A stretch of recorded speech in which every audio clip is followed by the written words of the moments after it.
Hello, and welcome to our video on Italian unification, where we'll examine how in the late 1800s, Italy went from being a patchwork of foreign-dominated regional states to one unified nation.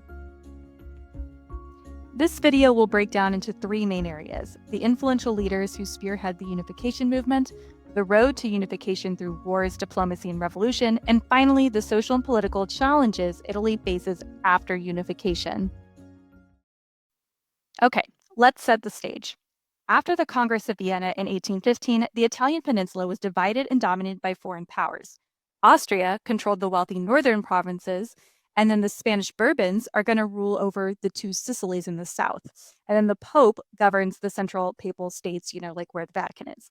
And the French military has been backing the Pope since 1848 with all of the July Revolution stuff. And there currently is no Italian nation, just a shared culture and language amongst these different fragmented regions.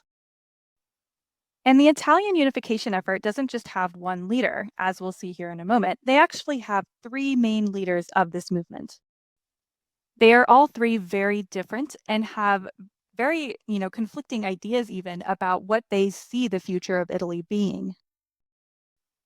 We'll start with Giuseppe Mazzini, a revolutionary thinker. He founded this nationalist group called Young Italy in 1832 and envisioned a united Italy based on a shared language and history.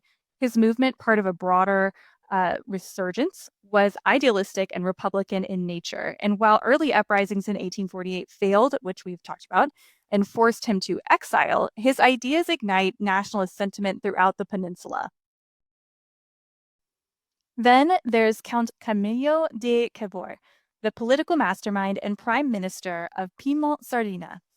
Cavour believed in diplomacy and modernization, and he works to strengthen the North economically and sought alliances to drive Austria out.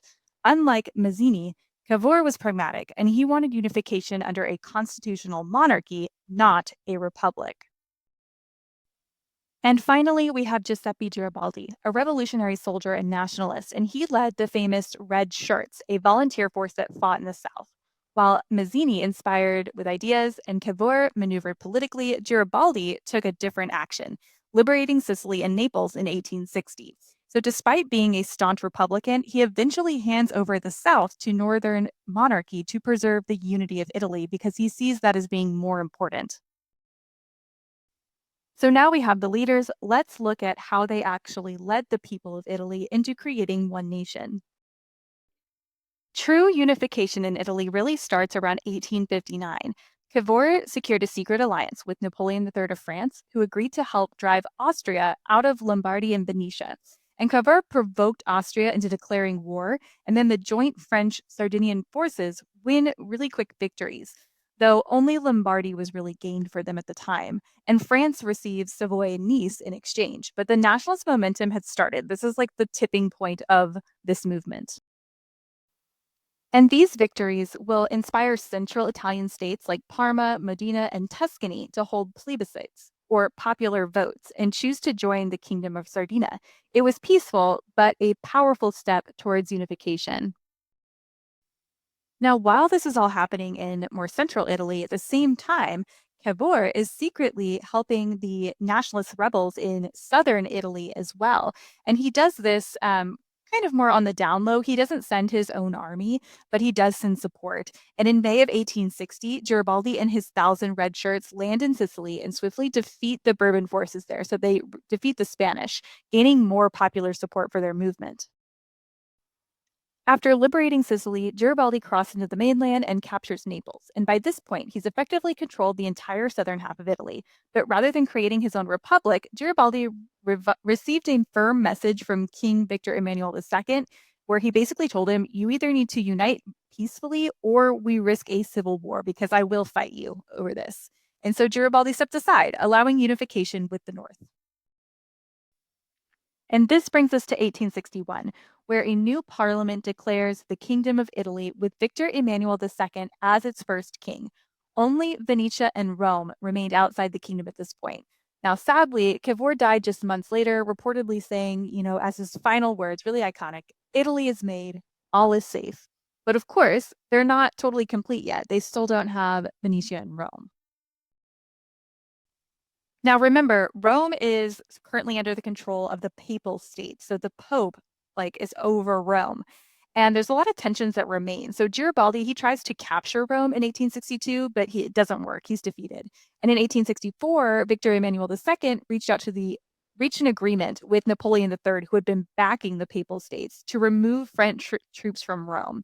And then they moved the capital to Florence to show like a symbolic shift towards this new Italy.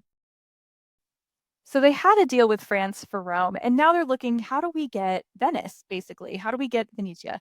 So in 1866, Italy allies with Prussia in a war against Austria. And after Prussia's victory, Italy is rewarded with Venice, another key region.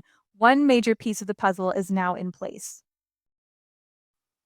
And then the final step of that Italian unification comes in 1870 when French troops withdraw from Rome to go fight the Franco Prussian War. Italy seizes that opportunity and takes Rome, declaring it the new capital in 1871. However, the Pope refuses to recognize the Italian state, and the rift between the church and the state would remain basically until Mussolini comes to power in 1929.